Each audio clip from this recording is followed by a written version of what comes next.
ज्ञान मंथन में आप सभी का हार्दिक अभिनंदन करते हैं। मैं हूं सुबोध और दोस्तों आज के अपने इस वीडियो में हम आपको जानकारी देने वाले हैं हिंदू कुल देवता एवं कुल देवी के तीसरे प्रमुख वंशज के बारे में। तो चलिए फ्रेंड्स, बिना कोई देरी के हुए शुरू करते हैं इस वीडियो को और देते हैं आपको तीसरे प्राचीन वंश के बारे में जानकारी। दोस्तों तीसरा प्राचीन वंश का नाम था अत्रि वंश। फ्रेंड्स, ब्रह्मा के मानस पुत्र अत्रि से चंद्र वंश चला। आज के अपने इस वीडियो में हम आपको विस्तार से जानकारी दे रहे हैं अत्रि वंशी ययाति कुल के बारे में। ययाति कुल की बात करें तो ऋषि अत्रि से आत्रेय वंश चला। दोस्तों आत्रेय कुल की कई शाखाएं हैं। इस बारे में विस्तार से जानने के लिए आपको मत्स्य पुराण पढ़ना होगा। दोस्तों आत्रेय नाम की शाखाओं को छोड़कर यहाँ अन्य कुल की बात हम कर रहे हैं। अत्रि से चंद्रमा, चंद्रमा से बुध, बुध से पुरुवस जिन्हें पुरुरवा कहा जाता है उनका जन्म हुआ। सतपथ ब्राह्मण के अनुसार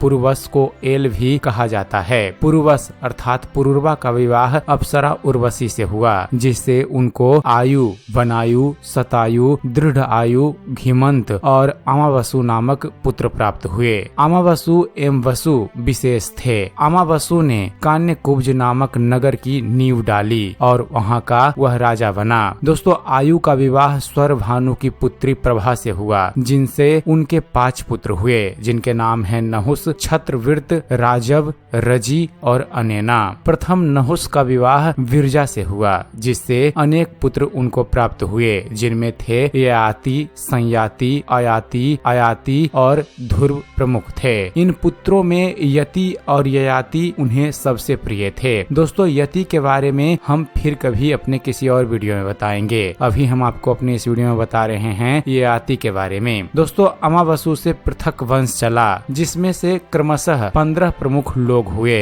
इनमें कुशिक, गधी, ऋषि विश्वामित्र, मधुच्छदंस आदि हुए। नए के पश्चात इस वंश का उल्लेख नहीं मिलता। इस वंश में एक अजमीगढ़ राजा का उल्लेख भी मिलता है, जिससे आगे चलकर इस वंश का विस्तार हुआ। दोस्तों ययाति प्रजापति ब्रह्मा की पीढ़ी में हुए थे। ययाति ने कई स्त्रियों से संबंध बनाए थे, इसलिए उनके कई पुत्र थे, लेकिन उनकी 2 पत्नियां देवयानी और शर्मिष्ठा थी। देवयानी गुरु शुक्राचार्य की पुत्री थी, तो शर्मिष्ठा दैत्यराज वृषपर्वा की पुत्री थी। पहली पत्नी देवयानी के यदु और त्रुवुस नामक 2 पुत्र हुए और दूसरी शर्मिष्ठा से द्रुहु, पुरु तथा अनु हुए। ययाति की कुछ बेटियां भी थी, जिनमें से एक का नाम माधवी था। दोस्तों ययाति के प्रमुख 5 पुत्र हुए थे। पहला पुरु, दूसरा यदु, तीसरा त्रुवुस, चौथा अनु और 5वां द्रुहु। दोस्तों इन्हें वेदों में पंचनंद भी कहा गया है। एक ऐसा समय था फ्रेंड्स जब 7200 ईसा पूर्व अर्थात आज से 9200 वर्ष पूर्व ययाति के इन 5 पुत्रों का संपूर्ण धरती पर राज था।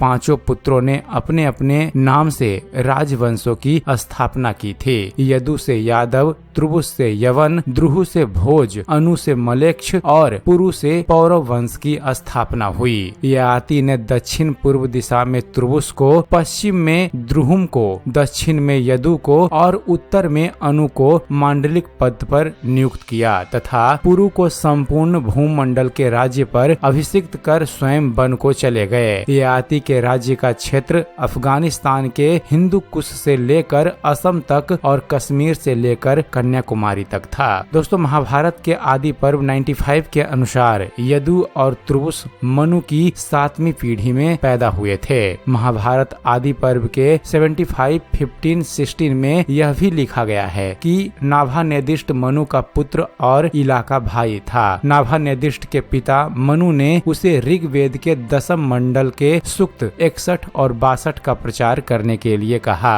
बात करें पुरु का वंश के बारे में तो पुरु वंश में कई प्रतापी राजा हुए। उनमें से एक थे भरत और सुदास। इसी वंश में शांतनु हुए, जिनके पुत्र थे पितामह भीष्म। पुरु के वंश में ही अर्जुन पुत्र अभिमन्यु हुए। इसी वंश में आगे चलकर राजा परीक्षित हुए, जिनके पुत्र थे जन्मेजय। यदु के वंश के बारे में बात करें तो यदु के कुल में भगवान श्री कृष्ण हुए। यदु के 4 पुत्र थे, सहस्त्रजीत, क्रोष्टा, नल और रिपु। सहस्त्रजीत से सतजीत का जन्म हुआ। सतजीत के 3 पुत्र हुए थे, महाहय, बेनुहय और हय। हय से धर्म, धर्म से नेत्र, नेत्र भद्र से कुंती, कुंती से सोहजी, सोहजी से महिष्मान और महिष्मान से भद्रसेन का जन्म हुआ था। तुर्वुस का वंश के बारे में जानकारी दें फ्रेंड्स, तो तुर्वुस के वंश में राजा भोज हुए। ययाति के पुत्र तुर्वुस का वाही, वाही का भर्ग, भर्ग का भानुमान, भानुमान का त्रिभानु, त्रिभानु का उदार बुद्धि करदम्भ और करदम्भ का पुत्र हुआ मरुत। मरुत संतानहीन था, इसलिए उसने पुरुवंशी दुष्यंत को अपना पुत्र बनाकर रखा था, परंतु दुष्यंत राज्य की कामना से अपने ही वंश में लौट गए। दोस्तों, महाभारत के अनुसार ययाति पुत्र तुर्वुस के वंशज यवन थे। पहले ये क्षत्रिय थे, लेकिन क्षत्रिय कर्म छोड़ने के बाद इनकी गिनती शूद्रों में होने लगी। महाभारत युद्ध में ये कौरवों के साथ थे। इससे पूर्व दिग्विजय के समय नकुल और सहदेव ने इन्हें पराजित किया था। अनु का वंश के बारे में आपको जानकारी दें तो अनु को ऋग्वेद में कहीं कहीं मानव भी कहा गया है। कुछ इतिहासकारों के अनुसार यह कबीला पुरुषनी नदी अर्थात रावी नदी क्षेत्र में बसा हुआ था। आगे चलकर सौवीर, कैकई और मद्र कबीले इन्हीं अनावों से उत्पन्न हुए थे। अनु के पुत्र सभानार से कालानल, कालानल से सृंजय, सृंजय से पुरुंजय, पुरुंजय से जन्मेज्य, जन्मेज्य से महाशाल, महाशाल से महामना का जन्म हुआ। महामना के 2 पुत्र उसीनर और तितुच्छु हुए। उसीनर के 5 पुत्र हुए, निर्ग, कृमि, नभ, सुरवुत और शिवी। इसमें से शिवी के 4 पुत्र हुए, जिनके नाम थे कैकई, मद्रक, सुवीर और वृषादक। महाभारत काल में इन चारों के नाम 4 जनपद थे। द्रुहेयु के वंश के बारे में आपको जानकारी दें दोस्तों, द्रुहेयु के वंश में राजा गांधार हुए। ये आर्यावर्त के मध्य में रहते थे। बाद में द्रुहेयु को इक्ष्वाकु कुल के राजा मतांतरी ने मध्य एशिया की ओर खदेड़ दिया। पुराणों में द्रुहेयु राजा प्रचेतस के बाद द्रुहेयु का कोई उल्लेख नहीं मिलता। प्रचेतस के बारे में लिखा गया है कि उनके 100 बेटे अफगानिस्तान से उत्तर जाकर बस गए और मलेक्ष कहलाए। ययाति के पुत्र द्रुहेयु से प्रभु का जन्म हुआ। प्रभु से सेतु, सेतु का आरब्ध, आरब्ध का गांधार, गांधार का धर्म, धर्म का धृत, धृत का दुर्मना और दुर्मना का पुत्र प्रचेता हुआ। प्रचेता के 100 पुत्र हुए। यह उत्तर दिशा में मलेक्षों के राजा हुए।